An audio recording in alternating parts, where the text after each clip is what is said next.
Well, what a joy it is to see the 8 and 10 o'clockers join together, brothers and sisters, all in unity, in one place, 8 and 10, all right. Good morning. Good morning. Well, I guess it's true. You can't go home again. At least Jesus couldn't go home again. This morning we have an episode in the Gospel according to Mark that's known as the rejection at Nazareth. Nazareth, Jesus' hometown, where he was raised and grew up, and now he was about 30 years old, and he'd had his first inaugural sermon in the synagogue there, and he'd moved on to Capernaum and other places around the Sea of Galilee. He was becoming quite famous, had a large crowd following him, and was doing good ministry until he came back home to Nazareth in Galilee.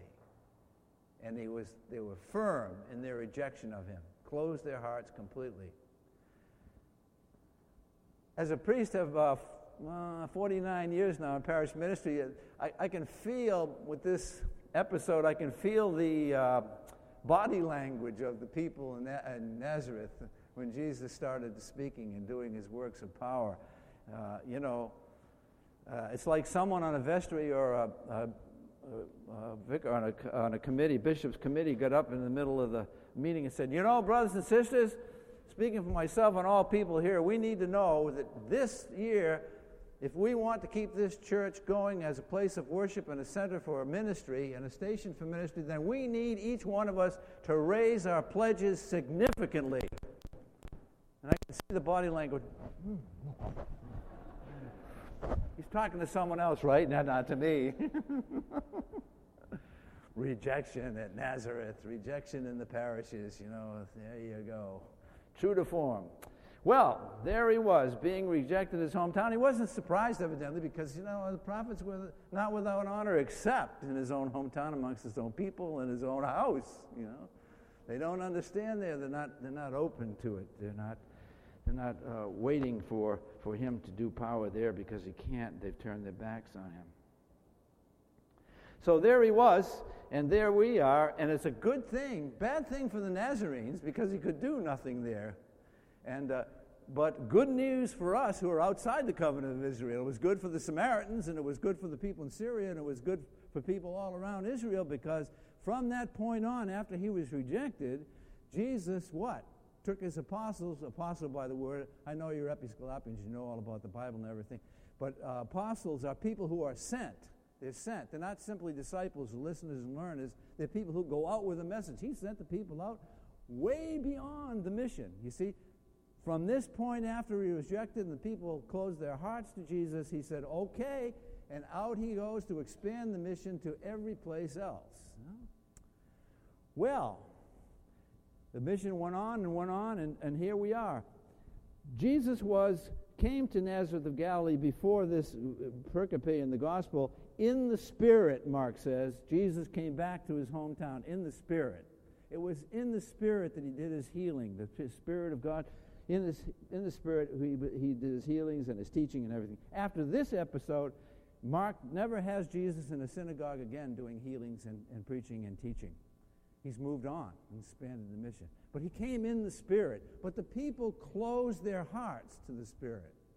They closed their hearts. They had spiritual heart disease. They had spiritual arteriosclerosis, the hardening of the arteries to the heart, in the heart. You see, the Spirit couldn't get into the heart, emotionally or spiritually, and couldn't flow through to the life, and the people couldn't accept the new life that Jesus was given to because they were closed to the Spirit.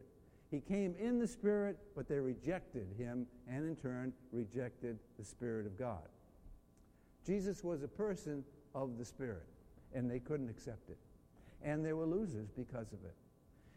Sometimes we're into precondition, we preconceive things, and we get tied up with who's bearing the message, and oftentimes when we do that, we lose the gift itself that the messenger is carrying, the message of new life, the message of the peace of God which passes all understanding, the message that God is forgiving your sins right here in me. The message is there's a new life beyond this everyday humdrum life you have. It's called the life of the Spirit, and there's peace there, and there's love there. And you are loved by the loving God. They missed it. They got hung up on Jesus. Isn't this son of Mary? Isn't it the carpenter? He couldn't be doing this. I had people when they were told in Massachusetts when I was ordained priest, I've never been there as a priest. I've only been there once as a priest to do services since in 40 years. But when they first heard of it, said, "What? He's doing what? He's a what? A priest? You know? Isn't this the guy that played stickball in the streets and banged the ball off the 3 deckers? Isn't this the guy that accidentally drop-kicked a volleyball through a 16-pane window in the principal's office in elementary school and got the rat hand for a week? Isn't this the same guy? And he's a what? He's a priest. Whoa. Nah, you're kidding me. Yeah. 49 years later, here I am. But this is the point. You can accept the Spirit, you can accept Jesus, you can accept the gift, or you reject it. Just like the Nazarenes. Too bad for the Nazarenes. Good for us. Jesus was a person, in the Spirit Jesus came. In the Spirit Jesus preached. In the Spirit, on and on. He was a person of the Spirit. The Spirit, by the way, the word for Spirit in Hebrew is, one of the words for Spirit is ruach, R-U-A-C-H. Ruach means breath of God, wind, or Spirit. I prefer the wind because Jesus was a person of the wind, and we've had millions of people since Jesus being the wind. For example, when Jesus died and rose again, ruach, the wind, took a hold of Peter, what was it at Pentecost when the church was formed? The rushing wind came in and formed the church, gave it new life, new identity.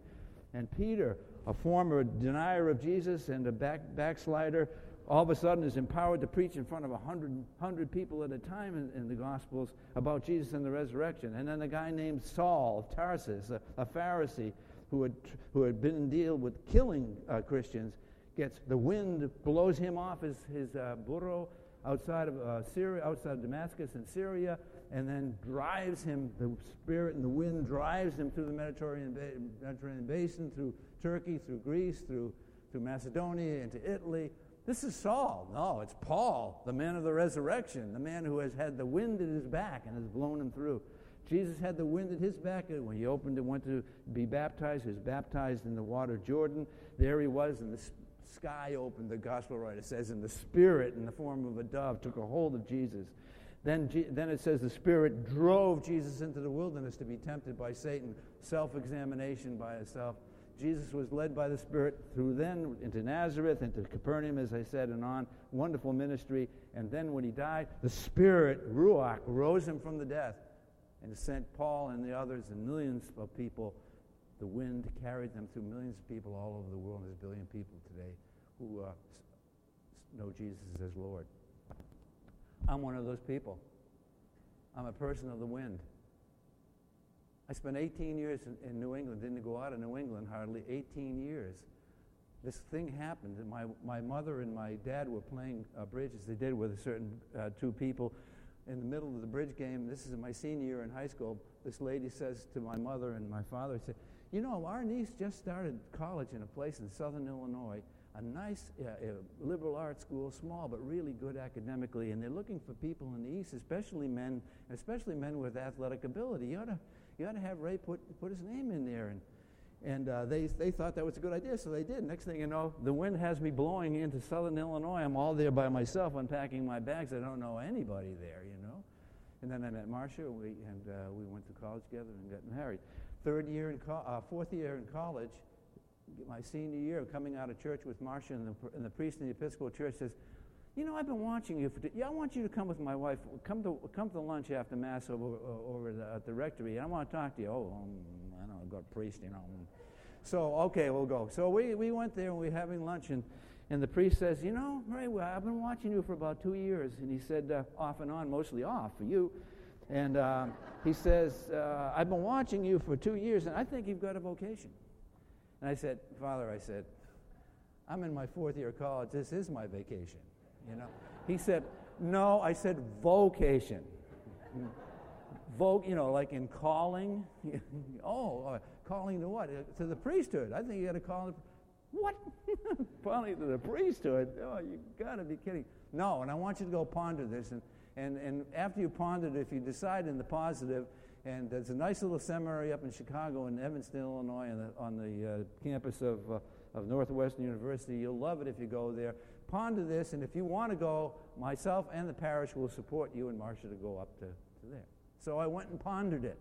And I said, well, I'm not doing anything else, so maybe I should test this out, So we did. We went. Next thing I know, the wind had us up in Chicago, and we get out of the car, and there's the married dormitory. We walk in the married dormitory, and our room is on one room for 3 years. We're right there testing our marriage. And we walk in, and I got the key ready, and I look, and I hear this sound, yeah, across the hall, and the doors open in the unit across the hall. And I look into the Laguna and peek, and what's all the noise about? And the television's on, and this guy's sitting there with his feet up on a sofa. He's got a six-pack of beer on his side, and he's drinking a beer, and he's screaming at the television. Well, what happened was this was Martin Luther King's speech, I Have a Dream speech. And he was writing him on, and he was having a beer doing it. And I looked, and I said to Marcia, I said, this might be as bad as I thought it would be. So 3 years later, here I am and taking exams for the priesthood in Springfield, Illinois, at the cathedral, and a bishop and 12 senior priests examining us orally for 2 weeks. That was fun. And little did I know, one of the priests who were the examiners said to the bishop, unbeknownst to me, of course, that if I was lucky enough to make it through, he'd like to have me as his assistant at the University of Illinois. So I made it through. Next thing I know, the wind's got me down southern Illinois again, and I'm packing my bags in Champaign, Illinois, at Champaign-Urbana. So 5 years later, after being under this wonderful priest, by the way, I learned everything from Eucharistic theology, spirituality, how to celebrate, how to preach, how to do spreadsheets and vestries and do stewardship and so forth. 5 years later, I'm waiting to go in the 10 o'clock Eucharist, like this morning it was 10 o'clock, and I'm behind the choir, and a man in the choir walks up to me, turns around and walks up to me, he says, Ray, he says, my dad is an Episcopal priest who's retired, and he's in a church in Connecticut, and they're looking for a new priest, and he said, I should tell you that maybe you should put your name in there. I said, Connecticut? I'm from Massachusetts. I'm not going to Connecticut, So So I finally decided to do it. So next thing you know, the wind's got me back in New England, and I'm in Connecticut, in Norwalk, Connecticut, as the rector, my first rectorship. 5 years later, Marcia and I are sitting in the rectory and are reading a magazine we usually don't read, and there's this little thing, it says in there, Earl Kavanaugh, rector of Holy Faith Church, Inglewood, has left there, and he's gone on to become the dean of the cathedral in Kansas City. That's all it said. I said, well, they must be looking for somebody there. So I said, Marcia, why don't you give this church a call? And usually when I say something like that to my wife, after the things start being thrown at me, and she says, get up and do it yourself, for some reason she didn't. She went and called and got the administrative assistant there, and she said, well, we've had about 20 people here. We've closed it off, but, if you're really interested in it, you could, put your resume and a picture in the mail and send it to us. So I did. 2 weeks later, TWA tickets to LAX. You getting a point here on the wind? And so then when I came out, interviewed at Holy Faith Inglewood, and spent 3 or 4 days, and then we went back home thinking nothing of it. 2 weeks later, I'm called as rector of Holy Faith Church in Inglewood, California. Next thing I know, I'm unpacking my bags in Inglewood, and was there for 13 years. And here comes the fun part, and Laguna comes in on it. I'm there for 13 years in a wonderful church, powerful place to be, exciting ministry, very content to stay. And I get a call from the bishop. And the bishop says, through his interpreter, who is the person with clergy's appointment, said, Ray, the bishop wants you to put your name in a nice big church in the foothills, and we think you'd be right for that. He thinks you'd be right for that. He wants you to go and interview in that church. And I said, what? I said, listen, I know that church. There's a whole bunch of Republicans there, and I don't want to go and mix it up with them, particularly and get in that kind of trouble, So, anyway, he said, no, the bishop wants you to do this. And I said, well, I've been hearing things from other clergy about this place in Laguna Beach called St. Mary. Oh, no, you don't want to go to St. Mary's, Laguna Beach. Nope, you don't want to. Your talents, for one thing, don't match them. that they're in a low ebb right now. That's not the place. You want to go to the foothills. I said, I'd really like to find more out about this. Nope, you're talented. That's all I needed to hear because the light started flashing in my mind. You're not ready for this. That's not your kind of place. And the lights were all green, which meant go for me. So I started to look into St. Mary's, and I liked what I was seeing because it was an outreach church and on and on and on. Well, it was at a low ebb. So I said to the church deployment officer, I said, okay, what do you say we make a deal? And the deal was this. I said, I will go and interview at this parish in the foothills, and you let me go also to St. Mary's and interview, okay? Does that sound good? Okay, so we struck a deal. Let's make a deal. It's a great game. And so I went out and I did interview at length out in this church, and then next thing I know, I'm getting a call from a search committee in St. Mary's in Laguna Beach. The bishop had went through with it and put my name in, and there we were. And they said, we're going to come up and on this particular day they picked, and we want to hear you preach, and we want to see you celebrate the Eucharist and so forth. And we'll be very, quiet about it. We'll sit. We won't sit together. We don't want to think that we're poaching the rector or anything like that. So that was the way it went. So it comes time for the day. Well, unbeknownst to me at the time, and then the day comes, and it's Martin Luther King Day. And the service is a Martin Luther King Day service, because at that time in Inglewood, the church was exactly almost half black people and half white people. And we had a rocking good service. I mean, the choir was fantastic, the music was wonderful, and we were rocking. And they were there, you see, but before the service, when somebody comes up, they usually have one or two people come up and sit, not together in the parish, but evidently not St. Mary's. So I'm investing in the vestibule, I'm investing in the vesting room, and one of my acolytes comes running in, Father Ray. I said, what? What's the matter? He said, you're not going to believe the number of white people we got out there today. Jesus, fantastic. They brought 10 people. 10 people, that's nothing new here, 10 white people there every Sunday, so there we were, and I go through this, I go through the service, and we had a rocking good service, and afterwards I was supposed to, of course, make a place for the head of the search committee. He said, find a nice restaurant, and we'll have a little interview while we're having lunch. And I said, fine, okay, so I did. So we said, well, after the service, where are we going? I said, I get this great bowling alley, you're going to love it, You should see his face. Hey, we're an Episcopal church, No, I got a good bowling alley we're going to go to. And so we did. We went to this bowling alley. What I didn't tell him is Marcia and I were eating there 3 or 4 times a week. The food was so good, and it was a wonderful Mexican family. And he had said, I'll put on a Mexican fiesta for you in the group. And it was incredible. Well, that sealed the deal. In a bowling alley. God has a sense of humor.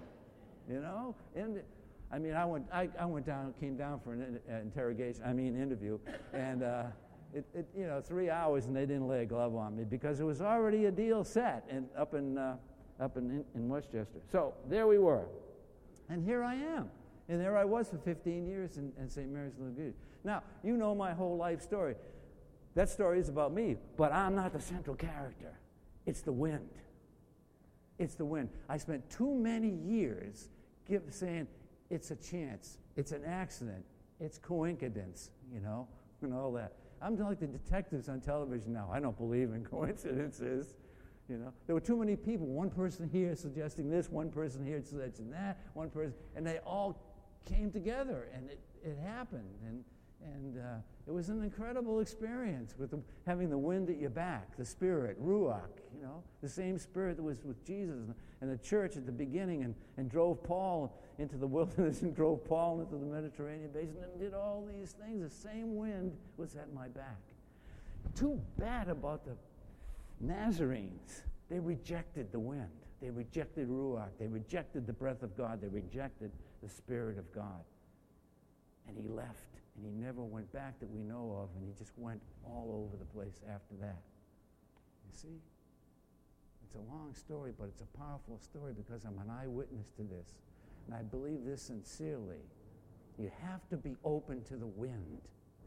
3 of the 4 churches that I was in all over the country, in most parts of the country except the Southeast, I was never there. Well, other places, it was the 3 churches out of 4 that were open to the Spirit. The people decided that they could give up their own agendas and do it for the good of the church and the community. They could open their arms to the community and radically welcome people in and go to people on the margins with the good news. You know, Jesus came in the Spirit and he said, "The Spirit of God is upon me. He has sent me to bring good news to the poor, to mend the brokenhearted, to give sight to those who are spiritually blind as well as physically blind, to raise up those who are captivated and unleash them from captivity and whatever demons have them." This is the ministry still being done now. But millions of people. But they're done by people of the wind who have the Spirit at the back, who are open, who have open hearts and have not closed their hearts. Now, every parish and every mission has its ups and its downs.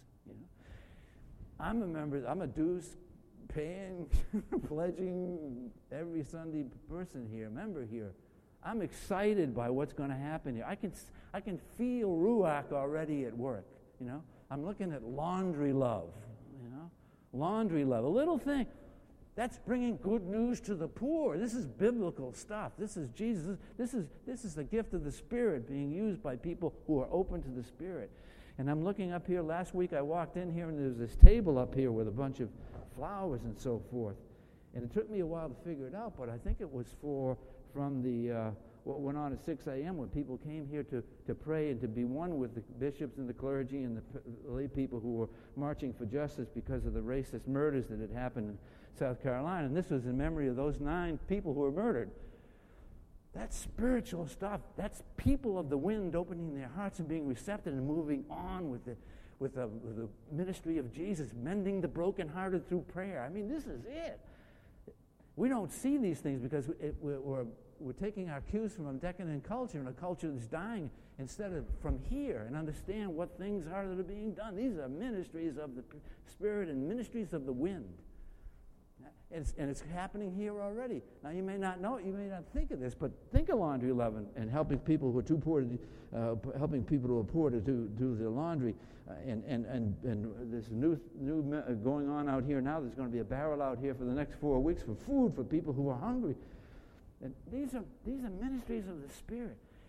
And it's happening here, you see? It's happening here, in spite of the fact that we've lost a rector. Well, we have a wonderful new vicar here. This newness of life, if you can be open to it, newness of life. You have a wonderful, one of the best organists, choir directors, musicians I've ever been in contact with. 49 years here. This is a place of the Spirit. He plays in the Spirit. You can feel the passion. These are things of the Spirit. We've got to name it. We've got to name the Spirit in the ministry and take hold of the ministry of the wind here, and things are going to be good. Have no fear. I'm telling you, have no fear. I've gone through this in parishes that have been down. 3 out of 4 of them, when I went to, were down. It's wonderful to be in the cusp of the Holy Spirit and the wind and have the wind at your back. It's going to happen. Have no fear. He is here. Have no fear. And in order to do this, some more evidence. Last week in Salt Lake City, Utah, in Salt Lake City, Utah, the Episcopal Church, the National Episcopal Church, elected a new presiding bishop. That's not all that's new. He's the first African American ever in the history of the Episcopal Church to be elected a presiding bishop.